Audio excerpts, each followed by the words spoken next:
Quick message at the beginning. Woo! Thank you! You guys are amazing! I'll leave timestamps scattered across this video so that you guys can get to places of interest. Feel free to skip. I won't feel bad.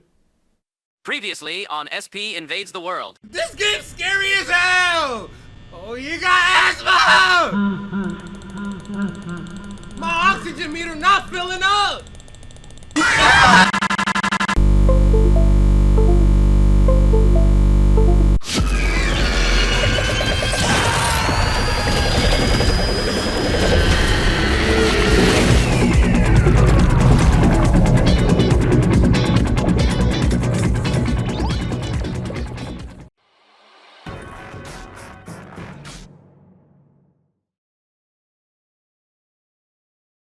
Howdy, my name is SP.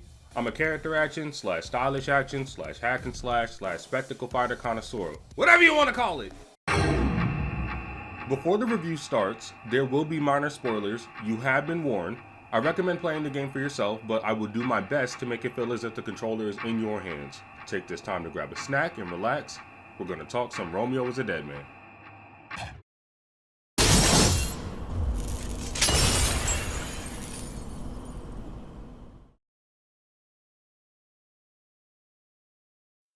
The official Romeo is a Dead Man Twitter account posted this picture. The quote at the bottom says, "A true genius accepts criticism. It can only help." I'll apply their advice and hopefully this video will help them on their future endeavors. I want to clear something up. I understand that a lot of people are giving the game its praises. That's fine. But I want to say this. I haven't seen a lot of people being critical of the game. That's something that I'm not afraid to do, and I don't mind being the person to do it. Most people who watch my channel know this. I'm very picky when it comes to action games, but it's never about being picky for the sake of being picky. I'm a stickler for game design, so as a reviewer, it should be my duty to give constructive criticism where I see fit. I love Suda51's games, and if I can offer a perspective to possibly rear the focus of his projects in a more positive direction, then so be it. If I was a game developer, I would want my audience to be hard on me as well. That's fair, right? Before I say anything going forward, I will not say the whole name of this game. I am going to say Readem. Why is that, SP? Because I refuse to call it just Romeo. SP, I'm not following. Because when I have to say something like, the way you swing swords in Romeo, we already gotta stop right there. So just say, Dead Man for short, SP. Okay, the way you swing swords in a dead man. No, that just sounds wrong. Readem, man. Now that we got that out of the way, I was very much looking forward to a new Suda51 project. Aside from Hotel Barcelona, that's another Suda project which I've yet to play, I needed something to scratch that No More Heroes 1, 2, and Killer is Dead itch. The game was revealed out of nowhere with a couple of other games, but for people who are a fan of this subgenre, this stood out. What has Suda51 been cooking in the oven since No More Heroes 3 didn't meet expectations? I want to ease into that because I have a lot to say. You know, we all have different tastes in games, but I think an underlying issue for most titles is the execution aspect. There's so many cool ideas that one can make innovative, but people tend to only notice that innovation in the gaming sphere when it's actually executed well and fun to play. That's also fair to say, right? In comparison to Suda's other projects, and excuse me because I don't want to compare, I don't like comparing when the topic should specifically be focused on one game, but in comparison to his other projects, Readem doesn't even feel half-baked. And I'm trying to be as polite as possible. I'm just raising awareness ahead of time to warrant discussion. At no point in my life did I honestly expect Suda51 to release another 3D action game with less combat depth than Killer is Dead. And I guess that's what I'm really getting at. The combat has no identity. There's nothing unique about it. In No More Heroes, which this is something that people don't often take advantage of, the game offers you a variety of wrestling moves, some that are secret, and you're handsomely rewarded in combat if you actually take the time to upgrade your weapons. The bosses are very cheesy but doable, and there's activities you can do in the semi-open world to remedy the onslaught. There's multiple creative sections within the boss fights that can transition into some of the stupidest but hypest moments. Maybe it's a battle of attrition, of skill, a gimmick fight that's also fun, or sometimes the boss constantly keeps you on your toes with stage gimmicks. 3, 2, 1,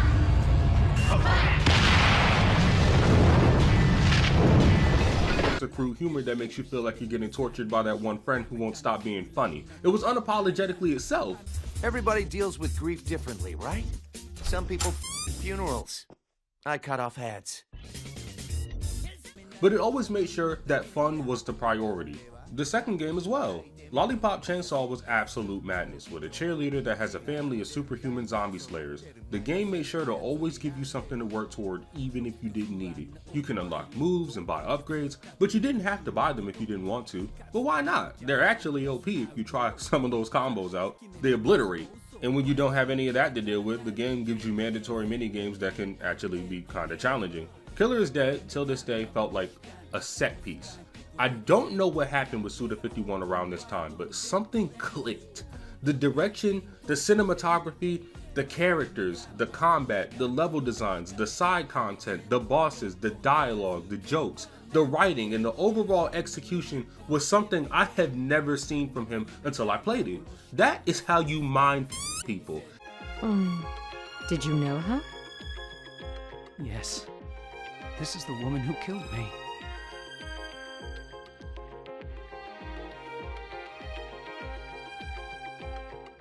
Do not be deceived by the story of the moon. This woman is a natural-born killer. Now my death has been avenged. I greatly appreciate your help.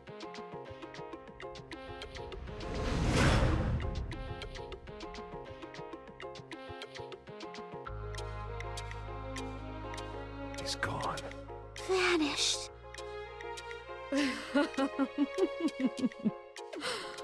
The joke's on us.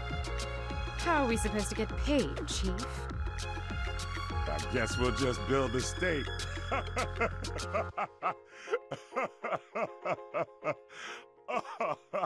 It was one of those games that kept making you think, what is going on? And then when you finally get to the end, you just sit in silence because you're trying to piece together the story. But even with all of those things I stated, Readem has no shared qualities of those aforementioned games or any of the things I listed. After the very first level, it feels like the game's main intent is to annoy you. Were there annoying parts in the other games I mentioned? Of course! But Readem doesn't do anything to counteract the annoying aspect. A thought that popped up in the back of my head that helped me summarize how I was feeling about the overall presentation of everything I played so far was, Romeo as a Dead Man feels like it's aiming more for spectacle than substance. Watch this real quick. This is how long it takes you to get into a mission. And this isn't me being negative, I genuinely think they did this to pad out the runtime of the game. Look.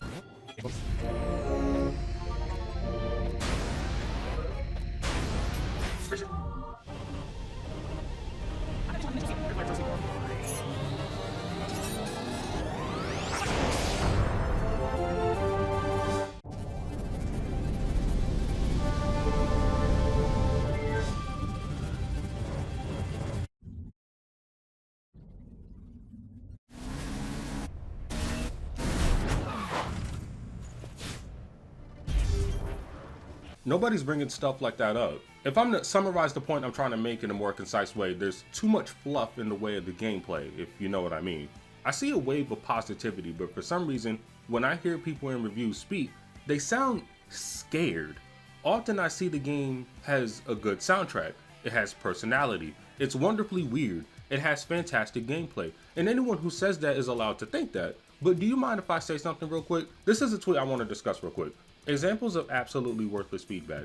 This is lazy. The fans are tired of this. No effort was put into this game. Nobody asked for this. This tweet is funny to me because the same concept applies to me when someone says something positive. I honestly haven't seen anyone explain as to why the mechanics and features in the game make for a solid experience. But as for the soundtrack, yes, I think the game has some pretty solid tracks without a doubt. There's some beat that plays as you transition from one chapter to the next, and my first thought was, this sounds like an early Eminem instrumental. Watch this, I'll imitate Slim Shady.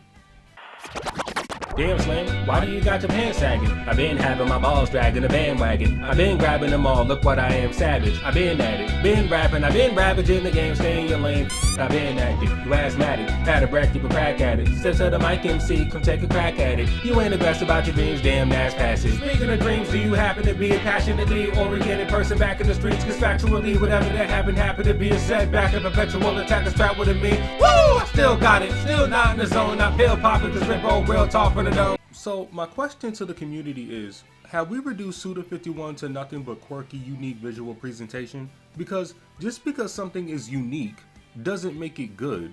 Aside from those artistic pieces in between the gameplay, where's the substance after the spectacle?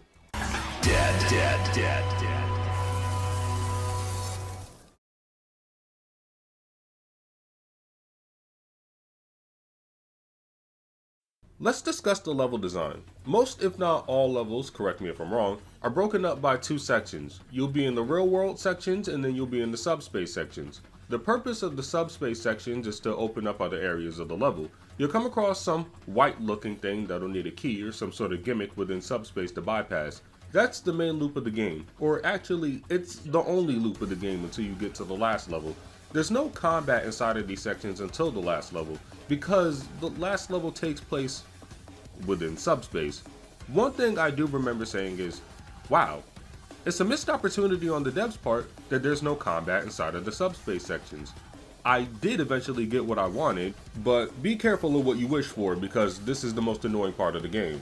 More on that later. The loop is unchanging and it gets very stale after a while. I guess that's the main point I'm trying to make. A lot of the levels in general feel as if they overstay their welcome. Many times in my head I go, geez, it really feels like this level should have ended 30 minutes ago. And I only got that way because the last 5 levels had me doing the exact same. And the bosses didn't even make up for it because their attacks and presentation didn't do anything to stand out in comparison to bosses I fought in other games. And this is just coming off like complaining at this point, and I can understand that. Like I said, constructive criticism. But one thing I personally felt was wasted was the puzzle aspect of the game. There was this level where you're given a set of numbers on a sheet. Now, I played enough games that I took out my phone immediately and put the numbers in my notes because I knew they would be useful for later. And I was actually right. Once I got to the vault door on the same level, I'm like, oh, I need those numbers I wrote down from earlier. I understand that tumblers in a safe make a noise in real life when you get to certain parts of the combination, but I didn't expect the game to handhold me during this section. The one time I didn't want a game to treat me like the modern audience. I didn't even have to remember the numbers, just left, right until you hear a click. Switch directions every time you hear a click. I couldn't even use my brain for a puzzle. The moment I realized it clicked, and I mean that in a literal way and not a metaphorical way, I immediately stopped looking at my phone. And you know what's crazy? I think one of the numbers were off by 1. Later in the game, you get another piece of paper with more numbers on it. The numbers are literally worthless because not only does the door tell you the combination to put on the clocks instead of you having to look at the paper, which is appreciated, the puzzle just solves itself because you have to align the shadow of the moon onto the clock. There's an indicator, so you don't have to worry about which number on the clock belongs to which. There was also a lack of direction from the devs. They could have easily plastered a message onto the screen and told the player, go into the pause menu to look at your recent notes for clues. Or better yet, if I'm near the paper before I get to the clock tower, make it mandatory for me to pick it up in a room before arriving there. That's just basic game design that causes you to interact with the game. The hand-holding personally didn't feel great to me, and I know it sounds like I'm complaining, but no. Despite me liking the nuances of the action in my action game, I also appreciate the side activities. That's why I love God of War 2 so much, because I've never played a game that actually made me feel stupid before. The puzzles left me so stumped that I had to create a future rule for myself just as soon. And ever since then, puzzles in every action game I played, or ever since in general, were never hard for me. I love puzzles. So I apologize if I feel just a bit let down that they couldn't trust me to figure it out on my own. The last thing I want to talk about is the very last level, and I'm not being mean when I say this, but there was no creativity put into the final section. It was just a tower climbing section with endless floors, ladders, and gimmick enemies in cramped spaces. So many times I was overwhelmed because the game eventually was getting to the point where it was throwing way too much at you for a character whose kit is given so little. It got to the point near the end where I was so tired of fighting these enemies that were getting extremely old at this point because you've been fighting them since level 3 and below, that I just started running past them to get to the next save state. Combat became a chore. I mean, it also doesn't help that my frames kept dropping every time more than 5 entities moved on my screen. But I won't harp on that because I'm not a jerk and I understand that developers see the feedback we give them and release patches to fix performance issues. I wasn't hard on it for Lost Soul aside, and that game feels so much better now. They've added a lot of stuff since then. Back to Rio. It was really hard to enjoy because the monotony of fighting the same enemies for the entire game eventually started to weigh on me mentally. It was getting old and I personally wanted it to be over, which goes back into what I was saying, that every level felt as if it was overstaying its welcome. But aside from that, before continuing to the next mission, Rio sends you back to the ship. Inside the ship, I wouldn't say there's a plethora of things to do, but there are some useful things to take note of. Your mother, who's an American woman but for some reason makes katsu curry, will cook you meals that increase your stats. This doesn't cost money, but you have to find the ingredients scattered around levels to make the recipes. Time the dial right, which can actually fake you out if you're not careful, to get an S rank, which increases the stats given by the food. The stats given are also temporary, so be wary of that. Take a little turn to the right of the ship, on your right, not Romeo's, and you'll see your sister. She'll teach you about cultivating bastards. When you kill certain enemies, they have a chance to drop bastards. Yes, bastard seeds. You know who you are. Do I know? Do I know the drop chance or any chance at all for these things to drop? Absolutely not. Do I know the rarity chance and what drops what? I do not. What I do know is that you plant them, wait 10 minutes, and they pop out. You equip them and boom! Cooldown abilities like in No More Heroes 3. After you defeat a boss, you can also visit Silver Socks in the back to refight them. You can wager some Emerald Explosion to beat them and multiply it by a certain amount that I do not remember. I believe the boost for the wager is timed, so you have to beat the boss as fast as possible. If I'm wrong, please correct me.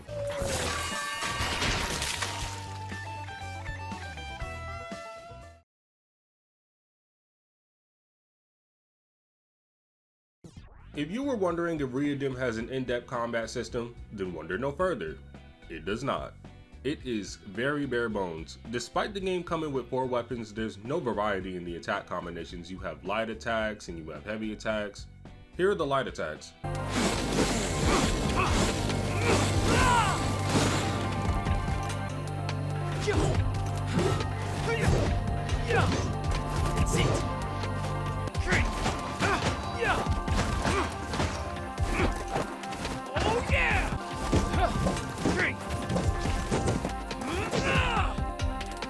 Here are the heavy attacks.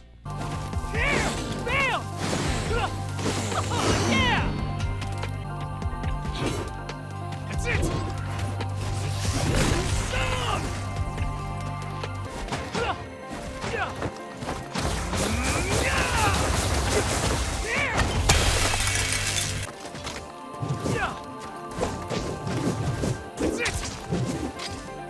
Jumping.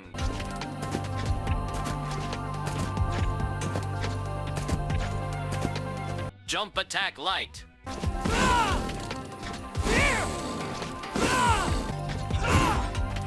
Oh yeah! Oh yeah! Got this! Get some! Jump attack heavy. Yeah! Yeah! Stay down now!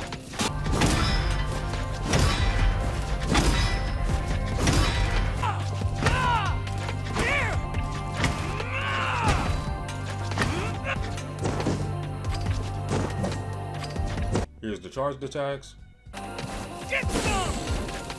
That's it!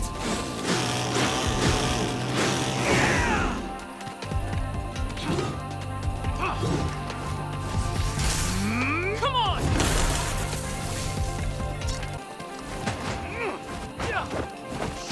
Some! That's it! Yeah!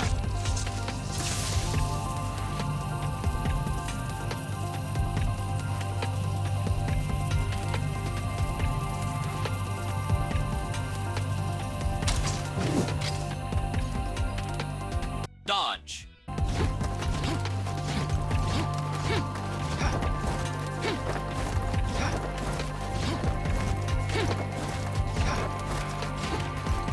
Air dash.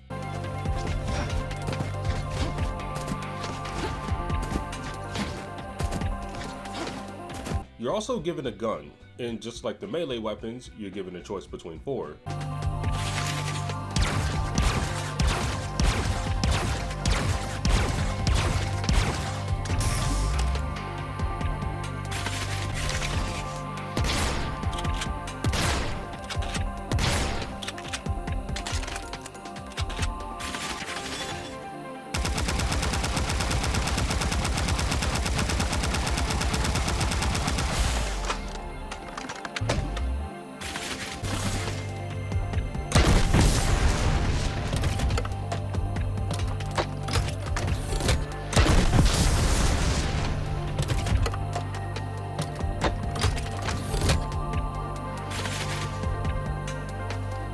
You have an ability named Bloody Summer that's based on a meter, which accumulates by collecting blood. Once you get a full stack, you'll do this special move that does a ton of damage and has some semi-consistent area of effect.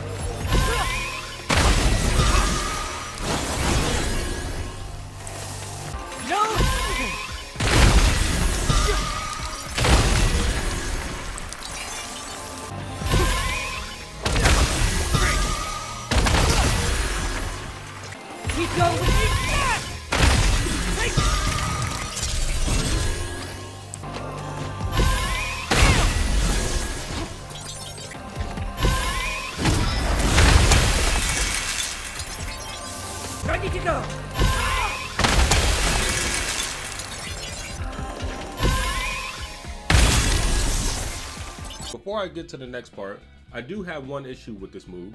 It consistently grants iframes, but it doesn't give invincibility frames. You would think a move like this would offer some reprieve, but no. You still take damage during the animation. The one benefit about using Bloody Summer is that it actually heals you a bit once you use it.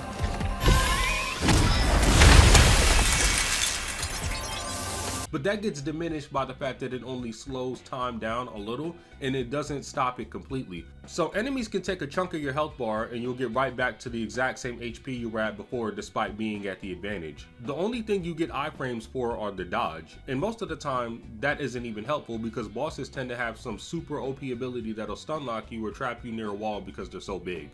Or maybe your downfall is being too close to a wall and you're already trapped in the recovery of a dodge animation. Reliably timing a dodge for iframes is borderline asking for the impossible. It also doesn't help that the game's performance isn't in the best state right now. So if a dodge isn't reliable, SP, what about blocking? Oh, it's funny you asked that because there is none. All you have to your name is a dodge in these extremely cramped spaces, and no, there's no.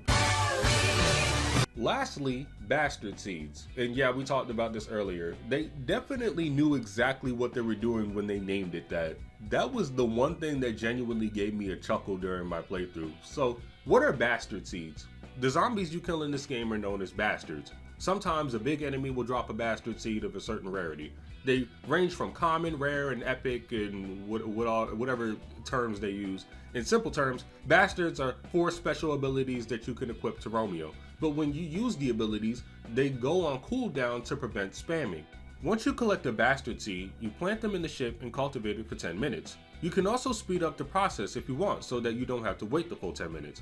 After the process is finished, the bastard will actually raise in level. I don't exactly know the RNG tied to how many stats they can gain after they're fully grown, but just know that the rarer the bastard, crazy saying that out loud, the higher the stat growth will be. Just think about it like Ark. A mutation will happen at some point if you pray hard enough. One thing I want to address is something that's crucial in action games. Romeo is very overcommittal when it comes to his attacks. Oftentimes, you can't dodge out of specific animations and he'll just stay there looking like a deer in the headlights until he gets hit. That's one thing that would have made combat feel so much better if he didn't overcommit. I'm talking, there's times where if a camera was in my room and you zoomed in on the controller and screen at the same time, you would see me hitting the dodge button like 7 times and Brody just sat there and took it like a good little boy. We don't do that in this house.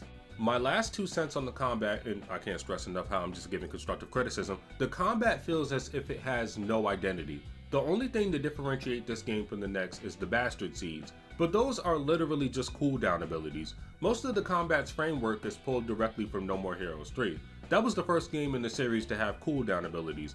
The other games relied on positioning, frame setups, and an occasional gimmick from the bosses to look out for, which is easily avoidable as long as you pick up the habits of the AI. In Readim, and I would like to emphasize again that I'm not being negative because I've seen reviewers and journalists say the same thing. I don't care much for what they have to say either, but I do agree with one thing I've seen. The combat aspect of this game is extremely repetitive, and I'm surprised more people aren't calling it out. There's nothing about it that defines itself.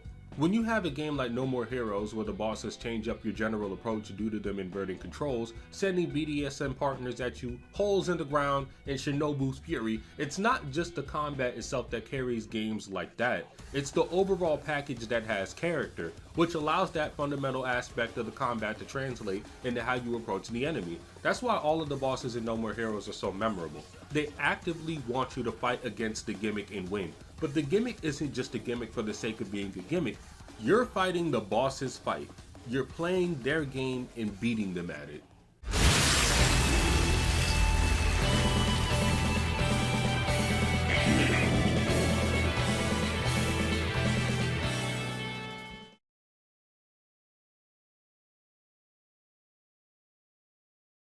Most of the nuance when it comes to the enemies in Readem are the tankier enemies. These tankier enemies have a gimmick where they have these fluorescent balls on them. If you shoot it enough, they'll die. Not every time though, because certain enemies have multiple fluorescent balls in Romeo. See? I said it like that just so you could see what I was talking about in the beginning.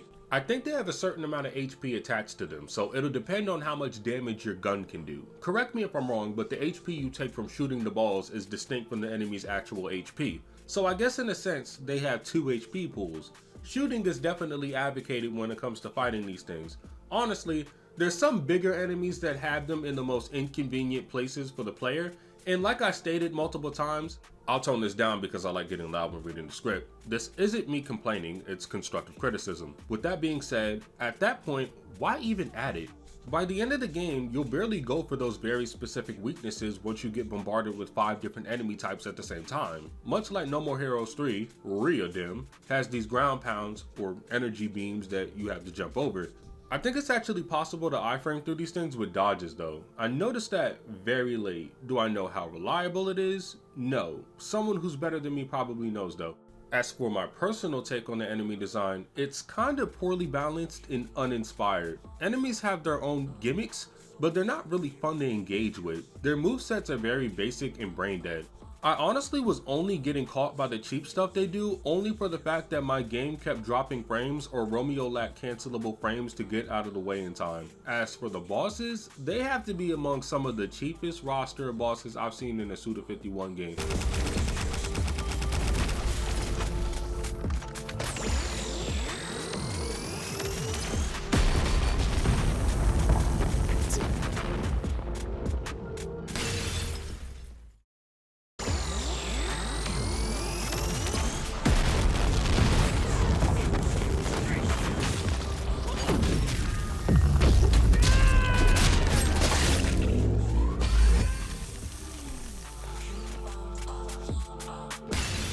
And that's crazy saying that from someone who enjoys No More Heroes. So I don't mean that in a good way. They're overwhelming only for the fact that you have no reliable defensive options to help deal with their onslaught. I genuinely do believe that the game would have benefited from a block button at least, because if I'm hypothetically trapped at the wall, what am I supposed to do?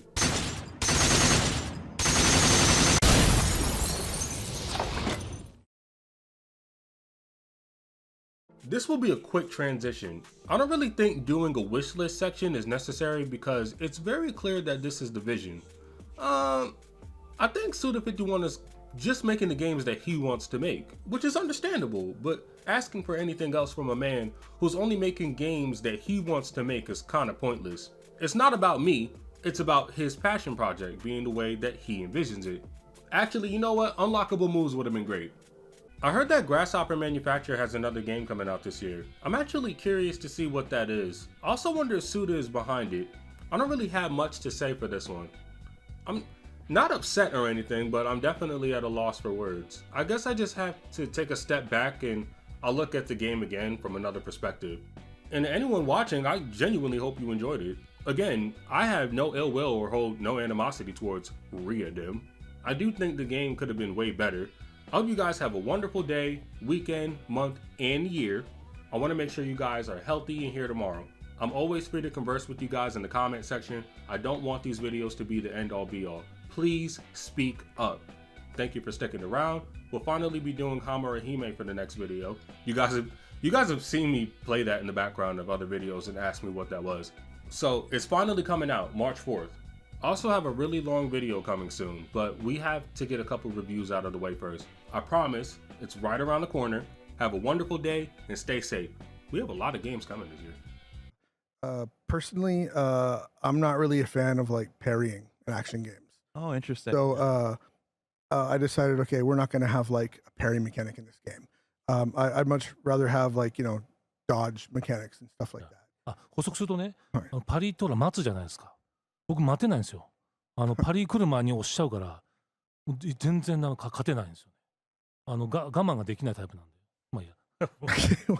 One clearly a super important thing you wanted to add is like when you're parrying, you kind of have to like wait for a second, right? You gotta wait for like the right moment to push the button. He says, I can't wait for that shit. I just pushed that button and I ended up screwing it up. I feel that. So